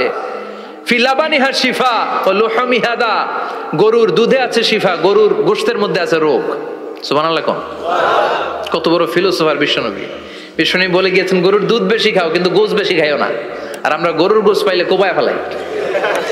সাদা ভাত আর ঝাল গরুর মাংস যদি হয়, ওই যে অনেকের জিহ্বায় পানি চলে আসছে। সুবহানাল্লাহ কইবেন না? বিশ্বনবী বলতেন দুধ খাও, গোশ খাইও কম। গরুর গোশত কম খাবা, গরুর দুধ বেশি খাবা, সুস্থ রাখবে কে? আবার বিশ্বনবী মায়েদেরকে বলেছেন ও মায়েরা, সন্তান হওয়ার পরে 2 বছর দুধ খাওয়াবা। আল্লাহু আকবার। ওয়াল ওয়ালিদাতু ইউরদি'না আওলাদাহুন্না হাওলাইনি কামিলাইনি লিমান আরাদা আন ইউতিম্মার রাদা'a। সন্তান যারা পেয়েছো মায়েরা বোনেরা, 2 বছর দুধ খাওয়া সন্তানদের সুস্থ রাখবে কে? আল্লাহ। বাচ্চা ডেলিভারির পরপরই আল্লাহ তাআলা মায়ের বুকে একটা দুধ দেয়, এটাকে বলে শাল দুধ। এটা হচ্ছে বাচ্চার জীবনের প্রথম প্রাকৃতিক টিকা। সুবহানাল্লাহ কয় না? এটা বেবির জীবনে ন্যাচারাল প্রাকৃতিক টিকা, প্রতিষেধক আল্লাহ দিয়ে দিয়েছে। আপনার বাচ্চাকে টিকা দিন, স্লোগান আছে না? 5টা 7টা টিকা দেওয়া লাগে। প্রথম টিকাটা আল্লাহ নিজেই ফ্রি দিয়ে দিছে। এটা শাল দুধের ভেতরে পাওয়া যায়। এজন্য বাচ্চাকে শাল দুধ খাওয়াতে হবে, তার ব্রেনের গ্রোথ হবে, সে শক্তিশালী হবে, সে দেশপ্রেমিক হবে, সে আল্লাহওয়ালা হবে। চিল্লা এখন ঠিক কিনা? যে মায়েরা বাচ্চারে দুধ খাওয়ায় ওই বাচ্চারা মায়েরে ভালোবাসে বেশি। আর যেই মা গুলো বাচ্চারে দুধ না খাওয়ায় আর ডানু খাওয়ায়, আর কি কি আছে, হরলিক্স আর সিরালেক, কমপ্লেন, যারা এগুলো খাওয়াবে, ডানু খাওয়াবে, যারা ল্যাকটোজেন খাওয়ায়, যারা বুকের দুধ খাওয়াতে চায় না কোনো কারণ ছাড়া, 2 বছর বাচ্চারে দুধ দিতে চায় না, এই বাচ্চাগুলো বড় হলে ওই মারে বৃদ্ধাশ্রমে দিয়ে আসবে। কথা কন, কথা কন। এজন্য মায়েরা, বোনেরা, সন্তান হলেই তাকে বুকের দুধ দিয়ে আল্লাহর পক্ষ থেকে যে টিকাটা, এই টিকাটা পেটের ভেতরে ঢুকাই দিতে হবে। চিল্লা এখন ঠিক কিনা? এটা হচ্ছে ন্যাচারাল টিকা। এজন্য আল্লাহ বললেন ইয়াসিন ওয়াল কোরআনিল হাকিম। ইয়াসিন, বিজ্ঞানময় কোরআনের শপথ। কোরআনের মধ্যে বিজ্ঞান আছে না নাই? অভাব নাই। কয়টা শুনবেন? আল্লাহ কসমোলজির কথা বলেছে, অ্যাস্ট্রোলজি কথা। কসমোলজি হচ্ছে সৃষ্টি তত্ত্ব। কসমোলজি কি? সবাই বলেন কসমোলজি কি? আল্লাহ বললেন আওয়ালাম ইয়ারাল্লাযীনা কাফারু আন্নাস সামাওয়াতি ওয়াল আরদা কানাতা রাতকান ফাফাতাকনাহুমা। কাফেররা কি দেখে না মহাবিশ্বের সব কিছু একসাথে মিলে ঝিলে ছিল, বিশাল এক বিস্ফোরণের মাধ্যমে আমি মহাবিশ্ব তৈরি করেছি। সুবহানাল্লাহ। আদিতে, শুরুতে কিন্তু সব আকাশ, বাতাস, জমিন, চন্দ্র, সূর্য, নক্ষত্র, গ্রহ, নীহারিকা পুঞ্জ, গ্যালাক্সি, ব্ল্যাক হোল সবকিছু মিলেমিশে একসাথে ছিল। এটার ঘনত্ব ছিল খুব বেশি।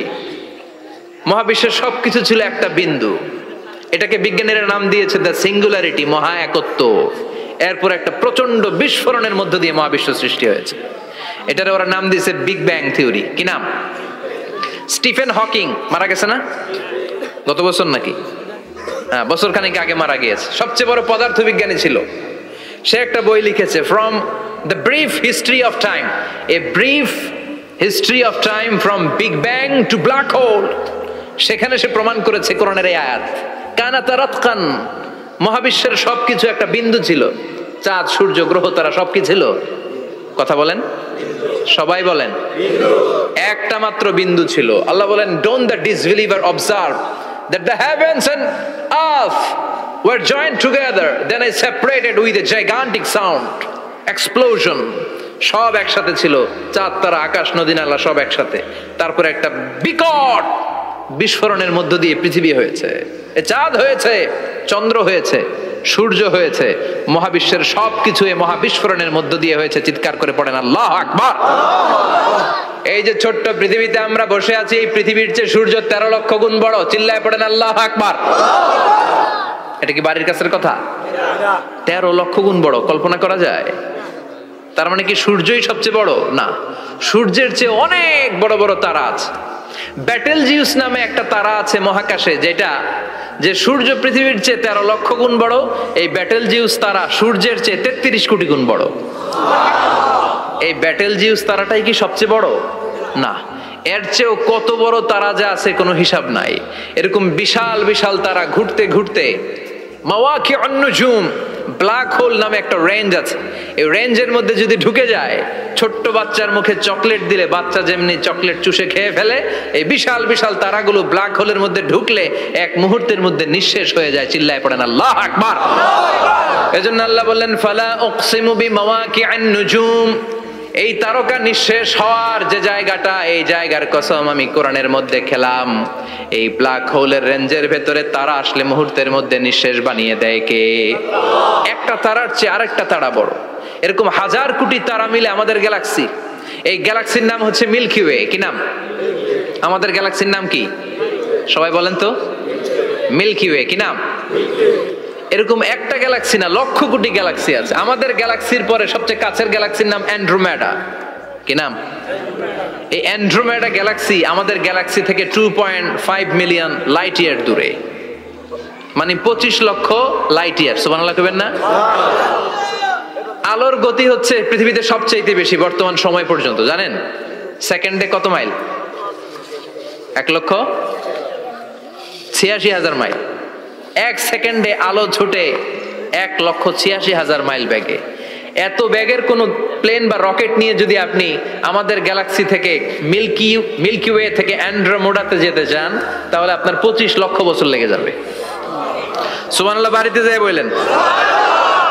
এরপর আল্লাহ বললেন ওয়াস-সামা বানাইনাহা বিআইদিন ওয়া ইন্না লামুসিউন, আকাশ আমি বানালাম, গ্যালাক্সি আমি বানালাম, বানানোর পর থেকে সবগুলোরে আমি প্রশস্ত করতে শুরু করে দিলাম। সব ছিল ক্ষুদ্র, একটা বিন্দুর মধ্যে আমি বিস্ফোরণ করলাম একটা আওয়াজ দিয়ে। আওয়াজটা ছিল কুন, আওয়াজটা ছিল কি?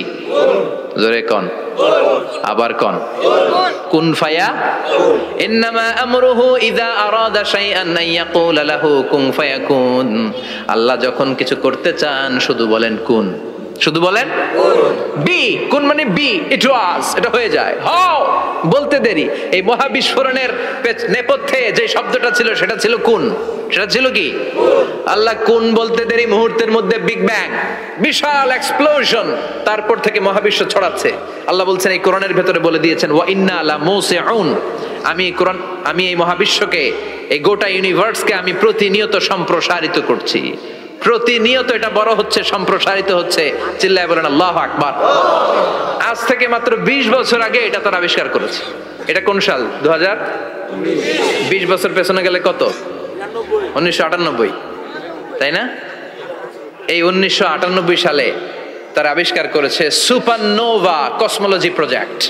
এই সুপারনোভা কসমোলজি প্রজেক্টে তারা এই সিদ্ধান্তে এসেছে যে মহাবিশ্ব কোন নামক এক বিস্ফোরণের পর থেকে যে সম্প্রসারিত হচ্ছে, আজ পর্যন্ত এটা শুধু বাড়ছে আর বাড়ছে, অ্যাক্সেলারেটিং হচ্ছে, এক্সপান্ডিং হচ্ছে, এটা কমছে না। কিয়ামত পর্যন্ত এটা বাড়তেই থাকবে। চিৎকার করে পড়েন আল্লাহু আকবার।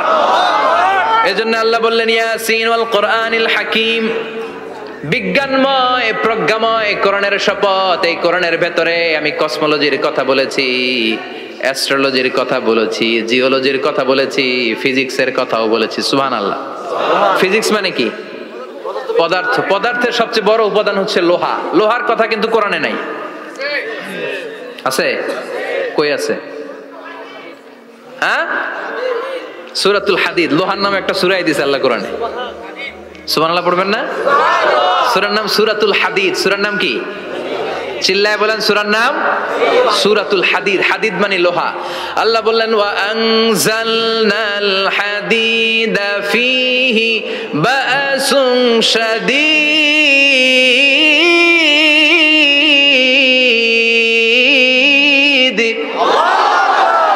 ওয়া আনজালনাল হাদিদ ফীহি বা'সুন শাদীদ, আমি লোহা নাজিল করলাম আর লোহার ভেতরে আমি ভয়ঙ্কর শক্তি ঢুকাইয়া দিলাম। সুবহানাল্লাহ। ফিহি মানাফিউ লিন-নাস, লোহার ভেতরে মানুষের জন্য অনেক কল্যাণ আছে। সুবহানাল্লাহ। লোহা ছাড়া পৃথিবীতে কিছু হয়? আংটি বানাতে লোহার দরকার আছে না নাই? ঘড়ি বানাতে, গাড়ি বানাতে, বাড়ি বানাতে, মোবাইল বানাতে, হেলিকপ্টার, প্লেন, রকেট, মাইকের স্ট্যান্ড। সুবহানাল্লাহ কোন? এমন কোন জিনিস নাই যেটার মধ্যে লোহা লাগে না। এজন্য আল্লাহ বললেন এই লোহার নামে আমি একটা সূরা ডেডিকেট করলাম, ওয়া আনজালনাল হাদিদ ফিহি বা'সুন শাদীদ। আমি লোহাকে নাজিল করেছি। আল্লাহ বলেছেন, খেয়াল করে শব্দটা শুনেন, ওয়া আনজালনাল হাদিদ, আমি লোহাকে উপর থেকে নাজিল করেছি। কি করেছি? কথা বলেন। তার মানে লোহা পৃথিবীতে ছিল না, নাজিল করছে কে? আল্লাহ। লোহা পৃথিবীতে ছিল? পৃথিবীতে ছিল? পৃথিবীতে থাকলে নাজিল করবেন কেন? এই যে কোরআনটা পৃথিবীতে আগে ছিল, নাজিল করছে কে? কোন ফেরেশতাকে দিয়ে? সাইয়েদনা জিবরাইল। কোন নবীর উপর? বিশ্বনবী মুহাম্মদুর রাসূলুল্লাহ। আল্লাহু আকবার। তার মানে ওহী পৃথিবীতে ছিল না, আল্লাহ উপর থেকে নাজিল করেছেন। নুজুল মানে উপর থেকে নিচের দিকে আসা। এই নুজুল শব্দ ব্যবহার করে আল্লাহ বললেন ওয়া আনজালনাল হাদিদ, লোহাকে আমি নাজিল করেছি। তার মানে লোহা পৃথিবীর উপাদান নয়, লোহা এসেছে উপর থেকে। কোন সুবহানাল্লাহ। বিজ্ঞানীরা, পদার্থবিদ যারা গবেষণা করে এটাই পেয়েছেন, লোহা আসলে পৃথিবীর না। লোহা পৃথিবীতে উৎপাদন করা হয় নাই। লোহার যে মলিকিউল, অণু আছে, লোহার একটা অণু তৈরি করার মতো ক্ষমতা পৃথিবীর নাই। ইভেন এই সৌরজগতের কোনো কিছু নাই। সূর্যের তাপেও লোহা তৈরি হতে পারে। লোহার ছোট্ট একটা অণু তৈরি করতে কমপক্ষে 1 কোটি ডিগ্রি সেলসিয়াস তাপের প্রয়োজন হয়। তার মানে এটা পৃথিবীর কোনো উপাদান নয়, এটা আনজালনাল হাদিদ। আল্লাহ বলেন মহাবিস্ফোরণের কারণে গলিত অন্য কোনো তারার ভেতর থেকে লোহার উপাদান আমি পৃথিবীর ভিতরে এনে ঢুকিয়ে দিয়েছি। তার মানে পদার্থের কথা কোরআনে আছে না নাই? সুবহানাল্লাহ কইবেন না? এরপরে বায়োলজির কথা আছে না নাই? বায়োলজিক্যাল অ্যাসপেক্ট অফ মাউন্টেন্স, কেমন করে পাহাড়ি রেঞ্জ তৈরি হলো, আছে না নাই? ওয়াজআলনাল জিবালা আওতাদা, পাহাড়কে আমি পেরেক মেরে দিয়েছি। ওমিয়া কাঠের ভেতরে যখন পেরেক মারেন, পেরেকের বেশিরভাগ অংশ কাঠের ভেতরে ঢুকে যায়, উপরে দেখা যায় সামান্য, ঠিক কিনা? তো লোহা যদি আল্লাহ পেরেক মারেন, উপরে যা দেখা যায় এটা সামান্য, আসল পাহাড় তো মাটির নিচে। সুবহানাল্লাহ কইবেন না? আসল পাহাড় কোথায়? পেরেক যদি কাঠের মধ্যে ঢুকিয়ে দেন, পুরো পেরেকটা কাঠে ঢুকে যায় না, উপরে দেখা যায় কদ্দূর? সামান্য। পাহাড়ের যা আপনি দেখেন এটা তো পেরেকের মাথা, পুরো পাহাড়টা আল্লাহ জামিনের ভেতরে গেড়ে দিয়েছেন। চিল্লায় পড়েন আল্লাহু আকবার। আবার আল্লাহ বললেন অমিনাল জিবালি জুদাদুম বিদু ওয়া হুমরুম মুখতালিফুন আলওয়ানু, আছে না নাই? ওয়া গারাবিবু সুদ, আল্লাহ বলেন নানা রঙের পাহাড় পর্বত মহাবিশ্বে আমি তৈরি করেছি। কোন পাহাড় হচ্ছে রক্তিম বর্ণের, কোন পাহাড়কে বানিয়েছি আমি কৃষ্ণ বর্ণের, কোন পাহাড়কে বানিয়েছি আমি শুভ্র বর্ণের, কোন পাহাড়ের রং কালো, কোনটা সাদা, কোনটা নীল, আছে না নাই? মহাবিশ্ব যখন তৈরি হয়েছে, পৃথিবীর মধ্যে 7টা টেকটনিক প্লেট তৈরি হয়েছে। 7 tectonic plates create the mountain range on earth. পৃথিবীতে এই পাহাড় তৈরির কারণ হচ্ছে 7টা প্লেট, এগুলোর 7 টেকটনিক প্লেট বলে। এই প্লেটগুলোর কারণে পৃথিবীতে এই রং বেরঙের পাহাড় তৈরি হয়েছে। কত রঙের যে পাহাড় আছে, আরব বিশ্বে পাথরের পাহাড়, বাংলাদেশে মাটির পাহাড়, ব্রুনাই, সিঙ্গাপুর, ইন্দোনেশিয়াতে যদি যান আরেক ধরনের পাহাড়। চায়নার একটা শহর আছে গানজু সিটি, কি নাম? এই গানজু সিটিতে একটা পাহাড় আছে রেইনবো মাউন্টেন, ওখানে 7 রঙের পাহাড় পাওয়া যায় এক জায়গায়। সুবহানাল্লাহ কইবেন না? রেইনবো মানে কি? রংধনু। রংধনুর কয় রং? কথা কন। ছোটবেলা আমরা মুখস্থ রাখতাম বেনিয়া সহকলা, বেতে বেগুনি, নিতে নীল, আতে আসমানি, শতে সাদা, হতে হলুদ, কতে কালো, লাতে লাল। সুবহানাল্লাহ নাই? মনে রাখার কি অসাধারণ পদ্ধতি। তো এই রেইনবো মাউন্টেন, রংধনুর 7 রঙের পাহাড় এক জায়গায় পাওয়া যায়। এখানে সাদা পাহাড়, এখানে সবুজ পাহাড়, এখানে নীল পাহাড়, ওখানে লাল পাহাড়, এখানে কালো পাহাড়। এই চায়নার গানজু সিটিতে আল্লাহ তাআলা 7 রঙের পাহাড় এক জায়গায় রেখেছেন। চিৎকার করে বলেন আল্লাহু আকবার। তার মানে বায়োলজির কথাও কোরআনের ভেতরে আছে না নাই? এরপর আল্লাহ বললেন কেমন করে আকাশ থেকে আমি পানি নাজিল করে, এটাও কোরআনে আছে না নাই? আমরা ছোটবেলা পড়েছি ওয়াটার সাইকেল, হাইড্রোলজিক্যাল সাইকেল, কেমন করে সূর্যের তীব্র তাপ সাগর থেকে পানিকে জলীয় বাষ্প করে উপসে নেয়, উপরে নিয়ে সেটাকে পুঞ্জীভূত করে দেয়, ঘনীভূত করে দেয়, মেঘ হয়ে যায়, সেখান থেকে ঝিরিঝিরি ঝিরিঝিরি বৃষ্টি পড়ে, আছে না নাই? আর ওই বৃষ্টির গান আমরা গাই, এই বৃষ্টি ভেজা রাতে তুমি চলে যেও না। ওই বৃষ্টি পেয়ে আল্লাহর কাছে দোয়া করে না? বিশ্বনবী বলেন রহমতের বৃষ্টির নিচে দাঁড়িয়ে কেউ যদি হাত তুলে দোয়া করে, ওই দোয়া কবুল করে কে? আল্লাহ। আবার আকাশের মধ্যে মেঘের ঘনঘটা দেখলে বিশ্বনবী পেরেশান হয়ে যেতেন, হয়রান হয়ে যেতেন, আর আল্লাহর কাছে বলতেন আল্লাহ এই মেঘ দিয়ে তুমি আমাদেরকে আযাব দিও না, তুমি আমাদেরকে গজব দিও না, তুমি আমাদেরকে শেষ করে দিও না, এই মেঘ থেকে তুমি আমাদেরকে রহমতের বৃষ্টি দাও। পড়ে না আমিন।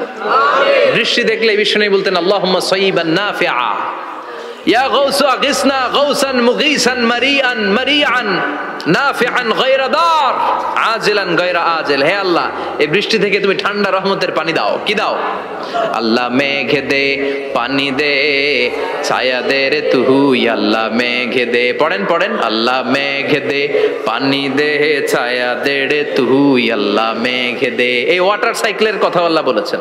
আলাম তারা আন্নাল্লাহ ইউসজি সাহাবান, কাফের নাস্তিক যেগুলো সমাজের আবর্জনা খড়কুটা, ওরা কি দেখে না কেমন করে আমি বাতাসকে জলীয় বাষ্প করে আকাশে তুলি, বায়ুমণ্ডলে নিয়ে যাই, সুম্মা ইউআল্লিফু বাইনাহুম, জলীয় বাষ্পগুলারে তখন আমি ঘনীভূত করি, সুম্মা ইয়াজআলুহু রুকামান, এরপরে আমি মেঘে পরিণত করি, ফাতারাল ওয়াদকা ইয়াখরুজু মিন খিলালিহি, তারপর মেঘের ভেতর থেকে ঝিরিঝিরি ঝিরিঝিরি বৃষ্টি নাজিল করে কে?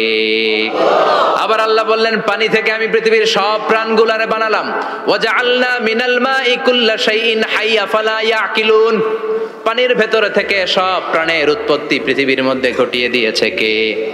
বিজ্ঞানীরা স্বীকার করেছে পৃথিবীতে যত প্রাণ পাওয়া যায়, যত প্রাণের ব্লুপ্রিন্ট পাওয়া যায় সব এসেছে পানি থেকে। চিৎকার করে বলেন কোত্থেকে? পানি নাই তো প্রাণ নাই, পানিও আছে প্রাণও আছে। কোন সুবহানাল্লাহ। বিজ্ঞানীদের ধারণা, তারা ধারণা করে বলেছে পৃথিবীর প্রথম প্রাণের নাম হচ্ছে অ্যামিবা। কি নাম? ওরা বলেছে এটা এককোষী জীব। It's a very small unicellular organism found ever in the world. পৃথিবীতে পাওয়া প্রথম এককোষী প্রাণীর নাম হচ্ছে অ্যামিবা। এটা এসেছে শৈবালের মতো, এরপরে জুপ্লাংটন, ফাইটোপ্লাংটন, ব্যাকটেরিও প্লাংটন, একটার পর একটা স্পিসিজ প্রজাতি পৃথিবীতে ডেভেলপ করেছে। কোন সুবহানাল্লাহ। এই পানির কথা কোরআনের ভেতরে বলে দিল কে? এজন্য আল্লাহ বললেন ওয়াল কোরআনিল হাকিম, বিজ্ঞানময় কোরআনের শপথ। এই কোরআনটা বিজ্ঞানের ঠাসা, এই কোরআন আশ্চর্যের শেষ নাই, এই কোরআন কোনোদিন পুরাতন হয় না। এই কোরআনের ভেতরে আল্লাহ দিয়েছেন হেদায়েতের মশাল, আর কোরআনটাকে বানিয়েছেন বিজ্ঞানের সুউচ্চ মিনার। জোরে কোন সুবহানাল্লাহ। তার মানে কোরআনে আমরা কি পেলাম? দুধের কথা পেলাম, মধুর কথা পেলাম, কিভাবে ডায়েট করবেন সেটা আমরা পেলাম, আমরা কসমোলজি পেলাম, অ্যাস্ট্রোলজি পেলাম, বায়োলজি পেলাম, ফিজিক্স পেলাম, ওয়াটার সাইকেল পেলাম। এবার পাতালপুরীর কথার দরকার আছে না নাই? পৃথিবীর একেবারে গভীরতম গভীরে কি আছে এটা কিন্তু কোরআনে নাই, আছে। পৃথিবীর মাঝখানে যে উত্তপ্ত লাভা আর আগুন, এটা আপনারা জানেন? পৃথিবীর উপর দিয়ে আমরা ঠান্ডা পৃথিবীতে ঘুরে বেড়াই, কিন্তু এর ভিতরে কিন্তু আগুন, লাভা। আল্লাহ কোরআনের মধ্যে ফুটন্ত টকবগে সাগরের কসম খেয়েছেন। আল্লাহ বলেছেন ওয়াল বাহরিল মাসজুর,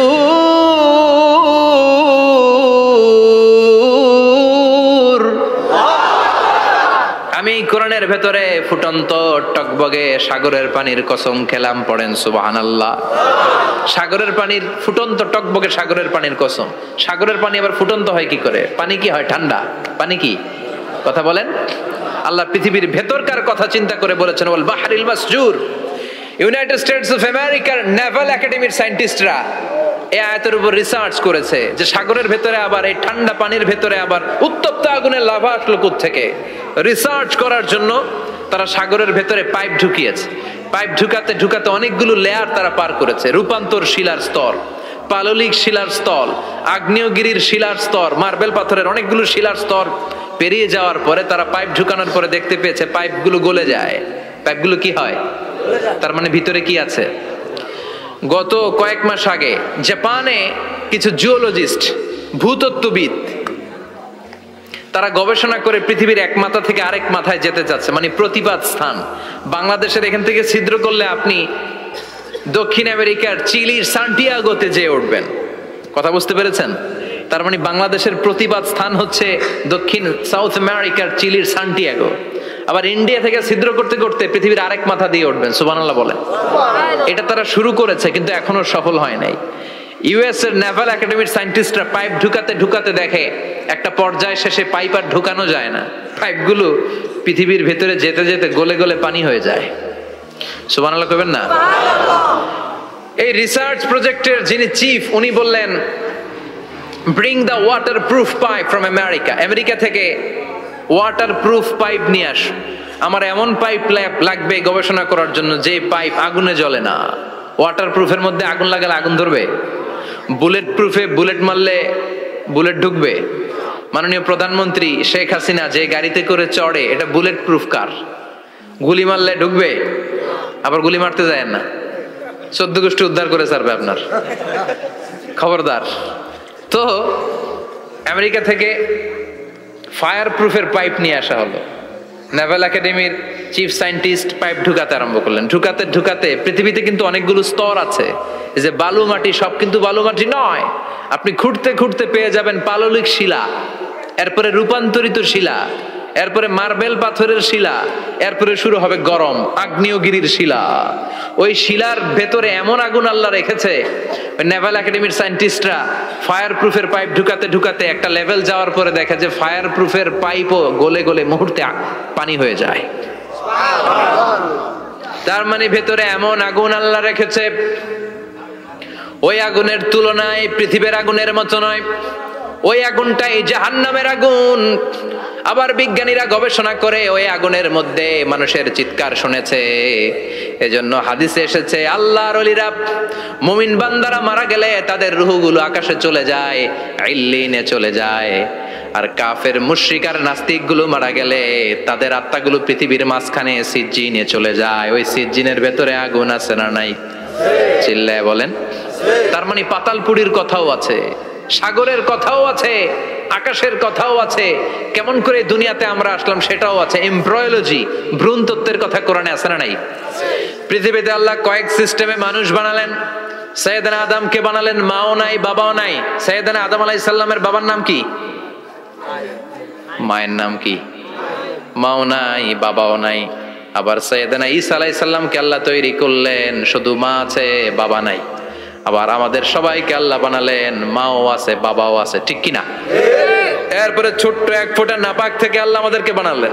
এই এক ফোঁটা বীর্যের মধ্যে যে প্রাণ আছে এটা দুজন বিজ্ঞানী আবিষ্কার করেছে। লিয়েন হুক মাইক্রোস্কোপ যন্ত্র দিয়ে তারা বীর্যের মধ্যে, স্পার্ম ড্রপের মধ্যে গবেষণা করে পেয়েছে যে ওখানে কি যেন নড়ে। ওই এক ফোঁটা ড্রপের মধ্যে কি যেন নড়ে।